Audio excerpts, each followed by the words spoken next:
पहला प्रश्न, मनोवैज्ञानिक विक्टर ई फ्रैंकल ने आहा अनुभव, आहा एक्सपीरियंस एवं शिखर अनुभव, पीक एक्सपीरियंस की चर्चा करके मनोविज्ञान को नया आयाम दिया है। क्या आप कृपा करके इसे अष्टावक्र एवं जनक के आश्चर्य बोध के संदर्भ में हमें समझाएंगे?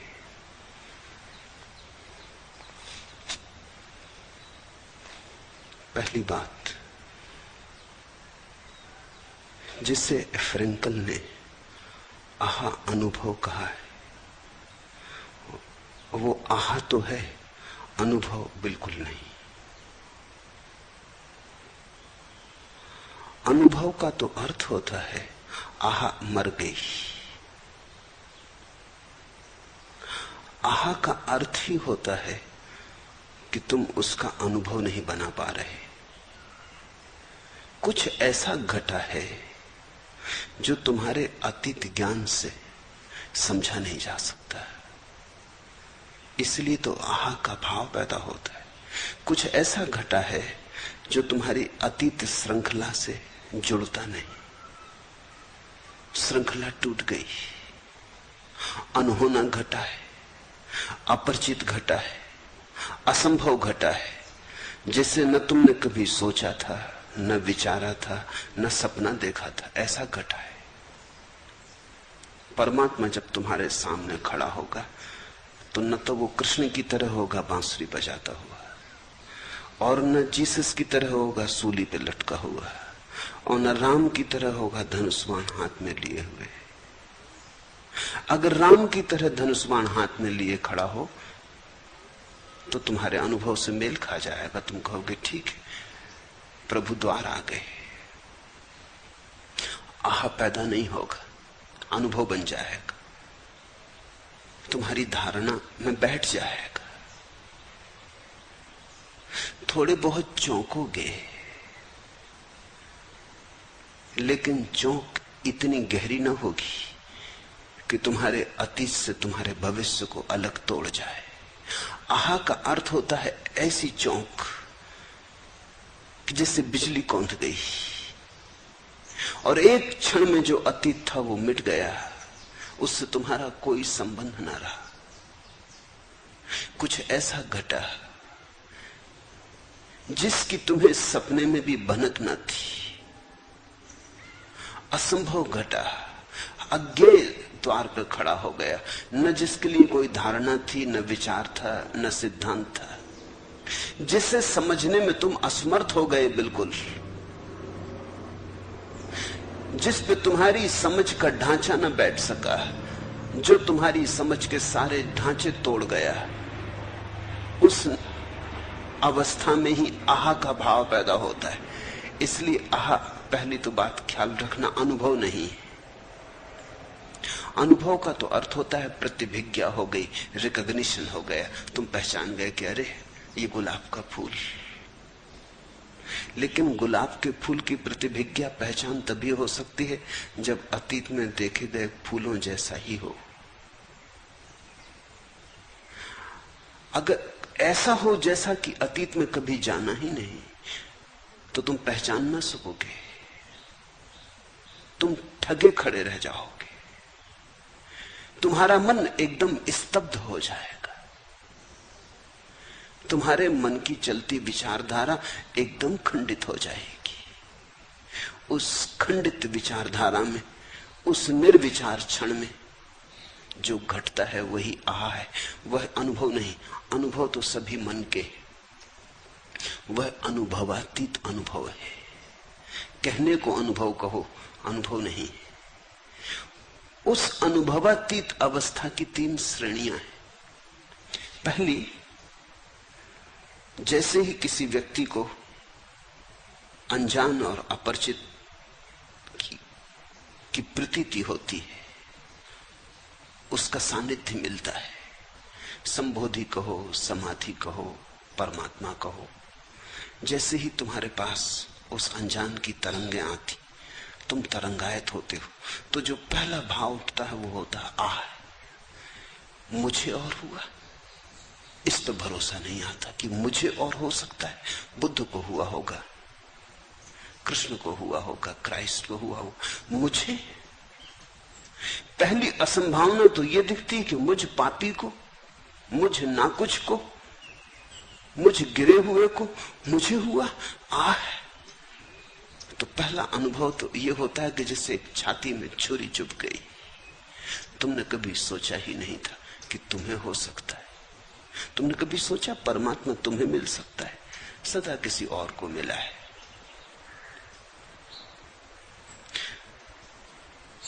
तुमने ना तो इतनी याद की है उसकी कभी कि तुम मान लो कि मुझे मिलेगा, न तुमने ऐसा कोई पुण्य अर्जन किया है कि मान लो कि मुझे मिलेगा। तुम्हारे पास अर्जित क्या है? हजार हजार भूलें की हैं, हजार हजार पाप किए हैं, हजार हजार नासमझियां की हैं, और किए हैं ऐसा ही नहीं, अब भी जारी है। तो जब पहली दफा परमात्मा उतरता है तो अपने पे भरोसा नहीं आता, तो पहली तो चोट उठती, मुझे नहीं, ऐसा कैसे हो सकता है? तुम ये मान ही नहीं पाते कि ये प्रसाद तुम पे भी बरस सकता है। लेकिन मैं तुमसे कहता हूं कि ये सभी पे बरस सकता है। ये प्रसाद है, इसके पाने के लिए तुम्हें अर्जित करने की जरूरत ही नहीं। ये कुछ ऐसी चीज नहीं जिसे तुम मोल तोल कर लो, जिसे तुम खरीद लो त्याग से, तपश्चर्या से। जो त्याग से मिलता है वो कुछ और होगा, परमात्मा नहीं। जो तपश्चर्या से मिलता है वो कुछ और होगा, परमात्मा नहीं। क्योंकि जो तुम्हारे करने से मिलता है वो तुमसे छोटा होगा, तुमसे बड़ा नहीं हो सकता। जो तुम्हारे कृत्य से मिलता है, जो तुम्हारी मुट्ठी में बंधा है, उसका मूल्य ही क्या, वो विराट नहीं होगा। तुम्हारे कृत्य से जो मिलता है वो कर्ता से तो बड़ा नहीं हो सकता। कर्ता तो अपने कृत्य से सदा बड़ा होता है। तुम एक चित्र बनाते हो, कितना ही सुंदर चित्र हो, लेकिन चित्रकार से बड़ा तो नहीं हो सकता। चित्रकार से पैदा हुआ है, चित्रकार बड़ा होगा। तुमने एक गीत रचा, कितना ही सुंदर हो, कितना ही मनमोहक हो, लेकिन गीतकार से बड़ा तो नहीं हो सकता। तुमने वीणा बजाई, कैसा ही रस की धार बहे, लेकिन वीणा वादक से तो बड़ी नहीं हो सकती। जिससे बहती उससे तो छोटी ही होगी। अगर तुम्हारे कृत्य से परमात्मा मिले तो तुमसे छोटा होगा। इसलिए तो लोगों को जो परमात्मा मिलते हैं वो बहुत परमात्मा नहीं है, वो उनसे छोटे, वो उनके ही मन का खेल, उनकी ही आकांक्षाओं वासनाओं के रूप। वे सपने की भांति हैं, यथार्थ नहीं। वास्तविक परमात्मा तो प्रसाद रूप मिलता है। वहां तुम्हारा कृत्य होता ही नहीं, न तुम्हारा पुण्य होता है, न तुम्हारा ध्यान, न तुम्हारा तप, वहां कुछ भी नहीं होता। वहां तुम भी नहीं होते। जब तुम मिटते हो तब वो प्रसाद बरसता है। जब तुम सिंहासन खाली कर देते हो तब वो राजा आता है। तो पहली तो चोट लगती, तुम मान सकते थे कि किसी और को मिला, उसने बड़ी तपस्या की थी, जन्मों जन्मों तक पुण्य अर्जन किया था, तुम्हें मिला। तो पहला अनुभव तो है जब तुम थोड़े संभलते हो, जब तुम संभल के जो हो रहा है उसे देखते हो, जिससे हो रहा है उसकी फिक्र छोड़ देते हो, क्योंकि अब तो ये हो ही गया, इस पर रुकना क्या। जो हो रहा है जब तुम्हारी नजर उस पर जाती है तो भाव उठता है, अपूर्व हो रहा है, अनिर्वचनीय हो रहा है। शब्द बड़ा प्यारा है। ये किसी भाषा का शब्द नहीं है। हिंदी में कहो तो है, अंग्रेजी में कहो तो है, चीनी में कहो तो है, जर्मन में कहो तो है। ये किसी भाषा का शब्द नहीं है, ये भाषाओं से पार है। जिसको भी होगा, एक हार्ट को हो तो उसको भी निकलता है और रिंझाई को हो तो उसको भी निकलता है और कबीर को हो तो उसको भी। सारी दुनिया में जहां भी किसी ने परमात्मा का अनुभव किया है वहीं आहा का उद्घोष हुआ है। लेकिन ये भी दूसरी सीढ़ी है। पहले तुम अपने पे चौंकते हो कि मुझे हुआ, फिर तुम इस पे चौंकते हो कि परमात्मा हुआ। फिर इन दोनों के पार एक तीसरा बोध है जिसे हम कहें अहो। वही जनक को हो रहा है। तीसरा बोध है, फिर न तो ये सवाल है कि मुझे हुआ, न ये सवाल है कि परमात्मा हुआ। फिर सब्जेक्ट और ऑब्जेक्ट, मैं और तू के पार हो गई बात। हुआ यही आश्चर्य है, होता है यही आश्चर्य है। तरतुल्यन ने कहा है कि परमात्मा असंभव है, हो नहीं सकता, लेकिन होता है। तब तीसरी बात उठती है अहो। ऐसा समझो, आह, हृदय धक से रह गया, ठिठक के रह गया, अवाक। एक पूर्ण विराम आ गया। दौड़े चले जाते थे, न मालूम कहां कहां दौड़े चले जाते थे, पैर ठिठक गए, दौड़ बंद हो गई, सब रुक गया, श्वास तक ठहर गई। आह, जो श्वास आह में बाहर गई वो भीतर नहीं लौटती। थोड़ी देर सब शून्य हो गया, संभले, श्वास भीतर वापस लौटी। ये जो श्वास का भीतर लौटना है, ये बड़ा नया अनुभव है, क्योंकि तुम तो मिट गए आह में। अब श्वास भीतर लौटती है एक शून्य ग्रह में, मंदिर में। और अब ये श्वास लौटती है, वो जो बाहर खड़ा है परमात्मा, उसकी सुगंध से भरी हुई, उसकी गंध से आंदोलित, उसकी शीतलता, उसके प्रकाश के किरणों में नहाई हुई, उसके प्रेम में पगी। जैसे ही ये श्वास भीतर जाती है तो आहा। पहले तुम चौंक के रह गए थे, श्वास बाहर की बाहर रह गई थी।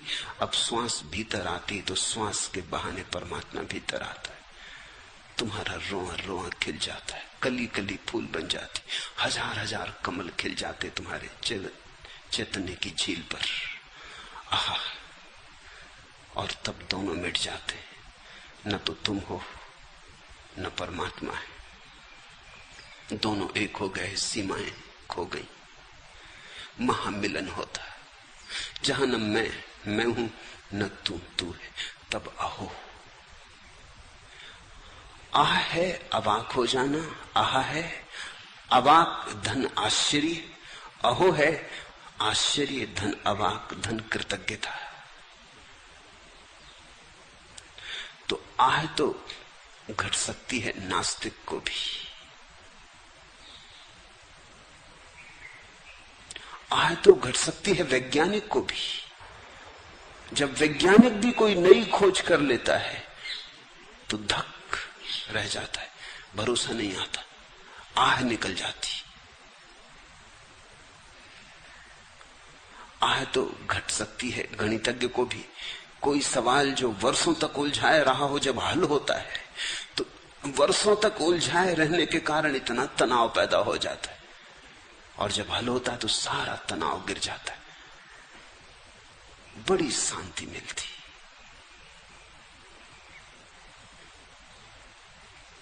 इससे धर्म का अभी कोई संबंध नहीं है। आह तो घट सकती है गैर धार्मिक को भी। जब हिलरी एवरेस्ट पर पहुंचा तो आह निकल गई। इससे कुछ ईश्वर का लेना देना नहीं, कोई कभी नहीं पहुंच पाया था वहां, ऐसी अनहोनी घटना घटी थी। इससे हिलरी का ईश्वरवादी होना जरूरी नहीं है। जब पहली दफा आदमी चांद पे चला होगा तो आह निकल गई होगी, भरोसा ना आया होगा कि मैं चल रहा हूं चांद पर।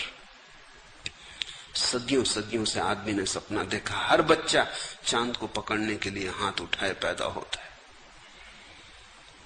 पहली दफा मैं पहुंच गया हूं चांद पर। लेकिन इससे भी ईश्वर का कोई लेना देना नहीं। जब आह पैदा होती है तो आह पैदा हो सकती है कवि को, चित्रकार को, मूर्तिकार को। आह तो पैदा हो सकती है वैज्ञानिक को, गणितज्ञ को, तर्कशास्त्री को। आह पैदा होती है एक कदम और, अवाक धन आश्चर्य, कवि को, मनीषी को, संगीतज्ञ को। जब संगीतज्ञ किसी ऐसी धुन को उठा लेता है जिसे कभी नहीं उठा पाया था, जब वो धुन बजने लगती, जब वो धुन वास्तविक हो जाती, सघन होने लगती, जब धुन चारों तरफ बरसने लगती, या कवि जब कोई गीत गुनगुना लेता है जिसे गुनगुनाने को जीवन भर तड़फा था, शब्द नहीं मिलते थे, भाव नहीं बंधते थे, जब पंक्ति बैठ जाती है, जब लय और छंद पूरे हो जाते, आहा थोड़ी रहस्य में, आह बहुत व्यवहारिक है, और अहो धार्मिक। वो घटती है केवल रहस्यवादी समाधिस्थ व्यक्ति को, वो संबोधि में घटती है। ये जो जनक के वचन है ये अहो के वचन है। संभाले नहीं संभल रही है बात, हर वचन में कहे जाते हैं अहो अहो। इसमें बड़ी कृतज्ञता का भाव है, बड़ा गहन धन्यवाद है। पहली दफा आस्था का जन्म हुआ है, पहली दफा अंधेरे में आस्था की किरण उतरी। अब तक माना था, सोचा था, विचारा था कि परमात्मा है, अब परमात्मा भीतर आ गया है, अब प्रत्यक्ष है। रामकृष्ण से विवेकानंद ने पूछा कि मुझे परमात्मा को दिखाएंगे, मुझे परमात्मा को सिद्ध करके बताएंगे, मैं परमात्मा की खोज में हूं, मैं तर्क करने को तैयार हूं। रामकृष्ण सुनते रहे, और रामकृष्ण ने कहा तू अभी देखने को राजी है कि थोड़ी देर ठहरेगा? अभी चाहिए? थोड़े विवेकानंद चौंके, क्योंकि औरों से भी पूछा था, वो पूछते ही फिरते थे। बंगाल में जो भी मनीषी थे उनके पास जाते थे कि ईश्वर है, तो कोई सिद्ध करता था, प्रमाण देता था वेद से, उपनिषद से। और यहां एक आदमी है अपढ़, वो कह रहा अभी या थोड़ी देर रुकेगा। जैसे कि घर में रखा हो, जैसे कि खीसे में पड़ा हो परमात्मा। अभी ये सोचा ही नहीं था विवेकानंद ने कि कोई ऐसा भी पूछने वाला कभी मिलेगा कि अभी। और इसके पहले कि वो कुछ कहें, रामकृष्ण खड़े हो गए। इसके पहले कि विवेकानंद उत्तर देते, उन्होंने अपना पैर विवेकानंद की छाती से लगा दिया, और विवेकानंद के मुंह से जोर की चीख निकली, आह, और वो गिर पड़े और कोई घंटे भर बेहोश रहे। जब वो होश में आए तो आंखें आंसुओं से भरी थी, आह आहा हो गई थी। जब उन्होंने रामकृष्ण की तरफ देखा तो अहो में रूपांतरण हुआ आहा का, वो गदगद हो गए। उन्होंने पैर पकड़ लिए रामकृष्ण के और कहा अब मुझे कभी छोड़ना मत, मैं ना समझू, मैं कभी छोड़ूं भी, भागूं भी, लेकिन मुझे तुम कभी मत छोड़ना। ये हुआ क्या? विवेकानंद पूछने लगे, मुझे किस लोक में ले गए? सब सीमाएं खो गई, मैं खो गया, और अपूर्व शांति और आनंद की झलक मिली। तो परमात्मा है।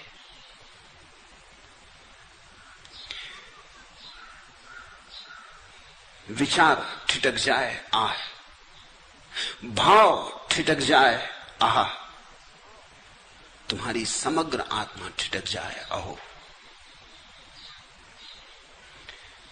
फ्रैंकल ने महत्वपूर्ण काम किया है कि मनोविज्ञान में उसने आहा अनुभव की बात शुरू की, लेकिन फ्रैंकल कोई रहस्यवादी संत नहीं, उसे संबोधि का या ध्यान का कोई पता नहीं, इसलिए वो आहा तक ही जा पाया, अहो की बात नहीं कर पाया है। और उसकी आहा भी बहुत कुछ आह से मिलती जुलती है, क्योंकि उसके स्वयं के कोई अनुभव नहीं है। ये तर्क सरणी से, विचार की प्रक्रिया से उसने सोचा है कि ऐसा भी अनुभव होता है। एक हार्ट है, तरतुलियन है, कबीर है, मीरा है, इनके संबंध में सोचा है।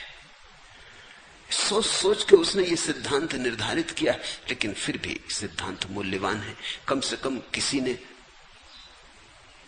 तर्क से भरे हुए खोपड़ियों में कुछ तो डाला कि इसके पार भी कुछ हो सकता है। लेकिन फ्रैंकल की बात प्राथमिक है, उसे खींच के अहो तक ले जाने की जरूरत है, तभी उसमें दिव्य आयाम प्रविष्ट होता है।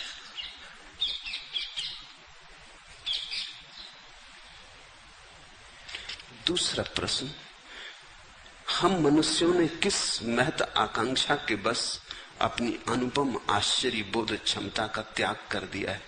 कृपा करके इसे समझाएं। प्रत्येक बच्चा आश्चर्य की क्षमता से भरा हुआ पैदा होता है। प्रत्येक बच्चा कुतूहल और जिज्ञासा में जीता है, और प्रत्येक बच्चा छोटी छोटी चीजों से ऐसा आह्लादित होता है कि हमें भरोसा नहीं आता है।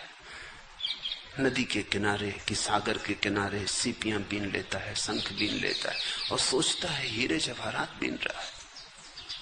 कंकड़ पत्थर लाल पीले हरे इकट्ठे कर लेता है। माँ बाप समझाते हैं कि फेंक, कहां बोझ ले जाएगा। वो छिपा लेता है अपने खीसों में।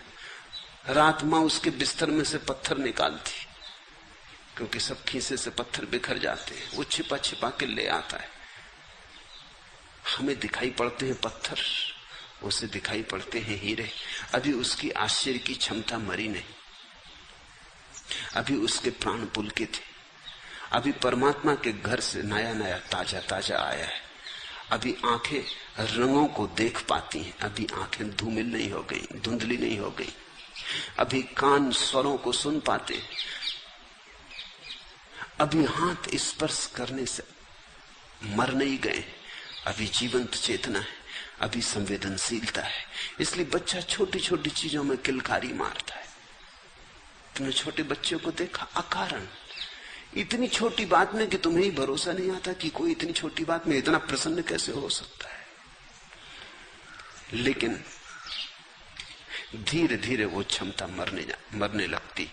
हम उसे मारते हैं इसलिए मरने लगती। बड़े बूढ़े बच्चे की जिज्ञासा में रस नहीं लेते। बड़े बूढ़ों के लिए अड़चन है। बच्चे की जिज्ञासा उन्हें एक उपद्रव है, एक उत्पात है, पूछे ही चला जाता है। उनके पास उत्तर भी नहीं है, इसलिए बार बार उसका पूछना उन्हें बेचैन भी करता है, क्योंकि उत्तर भी उनके पास नहीं, या जो उत्तर उनके पास है उन्हें खुद भी पता है वो थोथे। और बच्चों को धोखा देना मुश्किल है। बच्चा पूछता है ये पृथ्वी किसने बनाई, और तुम कहो परमात्मा ने। तो पूछता है परमात्मा को किसने बनाया। तुम डांटते डपटते हो। डांटने डपटने से तुम सिर्फ इतना कह रहे हो कि तुम्हारा उत्तर थोथा है। बच्चे ने तुम्हारा अज्ञान दिखा दिया।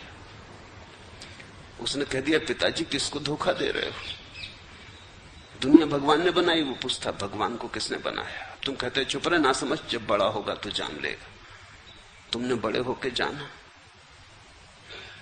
लेकिन सिर्फ तुम टाल रहे हो, तुम छुटकारा कर रहे हो। तुम कह रहे हो मुझे मत सता, मुझे खुद ही पता नहीं। लेकिन इतनी कहने की तुम्हारी हिम्मत नहीं कि मुझे पता नहीं है। जब बच्चे ने पूछा पृथ्वी किसने बनाई, संसार किसने बनाया, काश तुम ईमानदार होते और कहते कि मैं भी खोज रहा हूं, पता चलेगा तो मैं तुझे कहूंगा। तुझे कभी पता चल जाए तो मुझे कह देना, मगर मुझे पता नहीं। तो आश्चर्य की क्षमता मरती नहीं। स्कूल जाता बच्चा और शिक्षकों से पूछता संसार किसने बनाया, और वो कहते कि हमें पता नहीं, हम खोजते हैं। लेकिन अभी तक कुछ पता नहीं चला, बड़ा रहस्य। तुम भी खोजना। नहीं, लेकिन मुश्किल है। बाप का अहंकार है कि बाप और न जाने। बाप ये बात मान ही नहीं सकता। बाप क्या हो गया, सब बातों का जानकार हो जाना चाहिए। कोई स्त्री मां क्या बन गई, हर बात की जानकार हो गई। कोई आदमी प्राइमरी स्कूल में पढ़ाने क्या लगा, 100 रुपए की नौकरी क्या मिल गई, वो हर चीज का जानकार हो गए। तो शिक्षक का अहंकार है, बाप का अहंकार है, माँ का अहंकार है, बड़े भाइयों का, परिवार के लोगों का, समाज का अहंकार है। और छोटा सा बच्चा इतने अहंकारों में तुम सोचते हो बच सकेगा? अबोध उसका नाजुक आश्चर्य तुम्हारे अहंकारों में दबेगा, पिस जाएगा, मर जाएगा।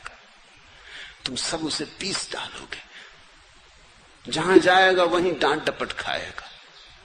जहां जिज्ञासा उठाएगा वहीं उसे ऐसा अनुभव होगा कि कुछ गलती की, क्योंकि जिससे भी जिज्ञासा करो वही कुछ ऐसे भाव से लेता है जैसे कोई भूल हो रही। जिससे प्रश्न पूछो वही नाराज हो जाता है, या ऐसा उत्तर देता है जिसमें कोई उत्तर नहीं। अगर फिर उत्तर पूछो तो कहता नासमझी की बात है।